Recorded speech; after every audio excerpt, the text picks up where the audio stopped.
ये कहानी भरतपुर गांव के शेट्टी परिवार की कहानी है, जिसमें हरिवंश शेट्टी अपनी पत्नी और 3 बेटियों के साथ रहता है। हरिवंश पेशे से इंजीनियर है और अपनी तीनों बेटियों को बहुत पढ़ा लिखा कर अपने पैरों पर खड़ा करना चाहता है। गांव के सभी लोग हरिवंश को बेटियों की पढ़ाई के बजाय उनकी शादियों के लिए पैसे जोड़ने की सलाह देते हैं, मगर हरिवंश शेट्टी अपनी मर्जी का मालिक है। वो किसी की नहीं सुनता सिवाय अपने। एक दिन अपने ऑफिस जाते हुए हरिवंश को रास्ते में उर्मिला चाची मिलती हैं। बेटा, मैंने तुम्हें मना किया था ना बेटियों को इतना पढ़ाने से, मगर मैंने सुना है तू उन्हें विदेश भेजने की तैयारी कर रहा है। हाँ चाची, आजकल के बच्चे पढ़े लिखे होते हैं और सब अपने पैरों पर खड़े होते हैं। मैं भी अपनी बेटियों को बहुत पढ़ाना लिखाना चाहता हूँ। एक बार अपने पैरों पर खड़ी हो जाएं, उसके बाद शादी की सोचेंगे। मगर बेटा, उनकी शादी। ओफो चाची, अभी वो तीनों बहुत छोटी हैं। तुम उनकी चिंता मत करो, मैं हूँ ना, मैं सब संभाल लूंगा। इतना कहकर हरिवंश अपने ऑफिस के लिए निकल जाता है। उसके ऑफिस पहुंचते ही उसे खबर मिलती है कि गांव में भूकंप आया है और सब बर्बाद हो गया है। हरिवंश वापस घर पहुंचता है और देखता है कि उसका पूरा गांव बर्बाद हो गया है। अरे ये सब क्या हो गया? मैं तो लुट गया, बर्बाद हो गया। अब कैसे सब हो पाएगा? मेरी बेटियां कैसे विदेश जाएंगी और आगे की पढ़ाई करेंगी? अजी, नुकसान तो पूरे गांव का हुआ है, मगर भगवान की कृपा है कि हम में से किसी को कुछ नहीं हुआ।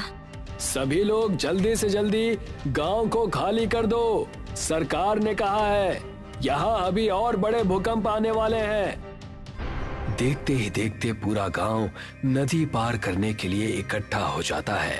सभी नदी के किनारे खड़े जिट्टी का इंतजार करते हैं। वहीं हरिवंश शेट्टी का परिवार भी अपने नंबर का इंतजार करता है। हरिवंश किसी सोच में डूबा है, तभी उसके कंधे पर कोई हाथ रखता है। हरिवंश पलट कर देखता है तो वो डर जाता है। खून से लथपथ एक आदमी उससे कहता है, बहुत लंबा इंतजार करवाया है तूने, आखिरकार तू हमारी पकड़ में आ ही गया। हरिवंश उस आदमी को देखकर डर जाता है।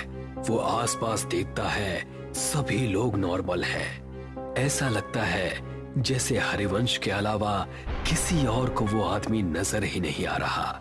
कौन हो तुम और मेरा इंतजार क्यों कर रहे थे? आत्मा कुछ कहती कि तभी हरिवंश की सबसे छोटी बेटी उससे कहती है, पापा, हम कब से यहाँ इंतजार कर रहे हैं। सबका नंबर आ रहा है, मगर हमारा बोट में नंबर ही नहीं आ रहा। अब तो मुझे बहुत जोर से भूख भी लग रही है।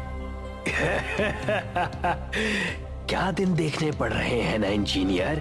जब अपनों के साथ कुछ बुरा होता है ना, तो हमें कहीं चैन नहीं मिलता।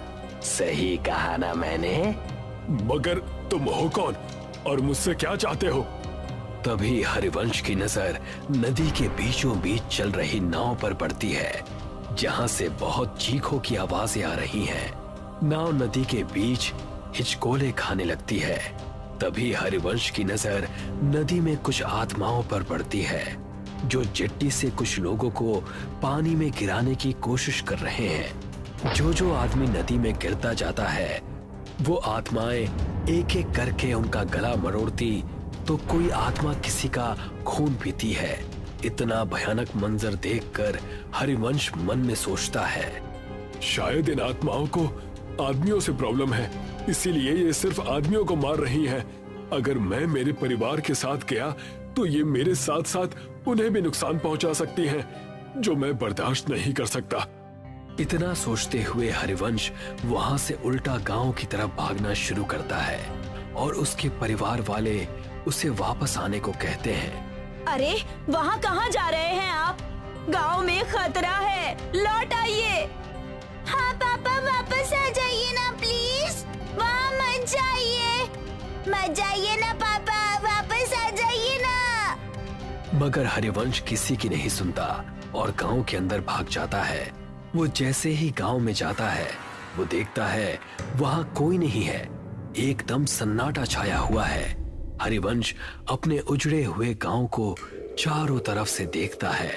तभी उसे एक आत्मा उसकी ओर दौड़ती हुई नजर आती है। हरिवंश अपनी जान बचाकर